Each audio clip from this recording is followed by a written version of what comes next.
Good morning, everyone. I entered the Senate the same year that Representative Gabby Giffords was shot. I knew then that the state of political rhetoric was encouraging violence. I think it's imperative now, more than ever, that the leaders in our country disavow violence and lead by example. Through the years, I've personally been exposed multiple times to political violence. I was in the right field batting cage when the crazed shooter unleashed nearly 200 shots at our congressional baseball practice. I'll never forget Steve Scalise valiantly trying to drag his body away as the gunman continued. Later that year, a Trump-hating felon attacked me from behind in my yard. I was just straightening up from picking up a tree limb. I was wearing noise cancellation headphones, never saw him coming, running pell-mell down the hill. I was struck in the back. The force of the blow sent us through the air nearly 10 feet, down the hill until his shoulder impaled me as we hit the ground. 6 of my ribs were broken. 3 of the ribs were completely separated, such that for weeks, the ends of the ribs would grind upon each other. My lung was damaged. For weeks, I could inhale, but not have the rib strength to exhale. I developed 2 pneumonias. The pain was such that I could only sit up in bed by tying a rope to the foot of the bed and pulling myself up. But even then, the pain was that of 1,000 knives. Over the year of recovery, I began to cough up blood. I underwent removal of part of my lung. Complications led to an infection in the space between my lung and chest wall. I spent a week in the hospital having the infection lavaged every 6 hours through a chest tube. Recently, Senator Mullin, if you have time to listen, you were confronted by constituents that were angry because you voted against my amendment to stop all funding for refugee welfare programs. Instead of explaining your vote to continue these welfare programs for refugees, you decided to transfer the blame. You told the media that I was a freaking snake and that you completely understood why I had been assaulted. I was shocked that you would justify and celebrate this violent assault that caused me so much pain and my family so much pain.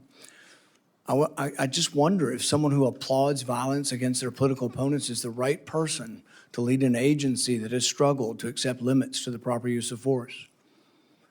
You might argue you were mad and upset about being confronted by your constituents. But Senator Mullin, your constituents are justifiably upset with you. By now, most of America knows that the Somali welfare fraud in Minnesota stole over $9 billion. But instead of defending your vote, you took to continue the vote to continue these refugee welfare programs. You chose to lash out at me. You went on to brag that you'd already told me to my face that you completely understood and approved of the assault. Well, that's a lie. You got a chance today. You can either continue to lie or you can correct the record. You have never had the courage to look me in the eye and tell me that the assault was justified. So today you'll have your chance. Today I'll give you that chance to clear the record. Tell it to my face. If that's what you believe, tell it to me today. Tell the world why you believe I deserve to be assaulted from behind, have 6 ribs broken and a damaged lung. Tell me to my face why you think I deserved it. And while you're at it, explain to the American public why they should trust a man with anger issues to set the proper example for ICE and Border Patrol agents. Explain to the American public how a man who has no regrets about brawling in a Senate committee can set a proper example for over 250,000 men and women who work at the Department of Homeland Security. Senator Peters, you're recognized for your opening comment. What you just watched is not political theater. This is the man Donald Trump just put in charge of the entire Department of Homeland Security. 250,000 employees. ICE, Border Patrol, TSA, FEMA, all of it. And the Republican senator running his own confirmation hearing just called him unfit. Let me give you the full story, because most channels will not. In 2017, Rand Paul was attacked by his own neighbor in his yard. 6 broken ribs, a damaged lung. He described the pain as 1,000 knives going into his chest. Most politicians would at least pretend to feel bad about that. Not Mullin. He told the media he completely understood why the neighbor did it. He called Paul a freaking snake, with 0 regrets. So when Paul became chairman of the very committee deciding Mullen's future, everyone wondered what would happen. Last week, we found out. Paul walked into that hearing room and said, "You have never had the courage to say it to my face. Today is your chance." Mullen did not apologize. He fired back, "It seems like you fight Republicans more than you work with us." But here is what nobody is talking about. Paul then played a video, right there in the hearing, of Mullen jumping out of his chair to physically fight the Teamsters president in a 2023 Senate hearing. Bernie Sanders had to grab the gavel and stop him.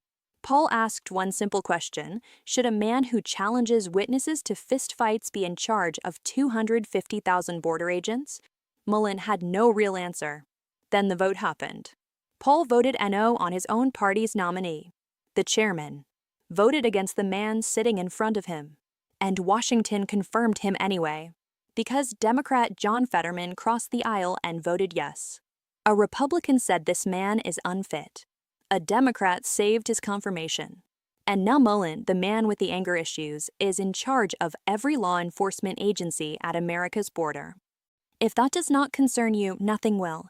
Subscribe. See you in the next one.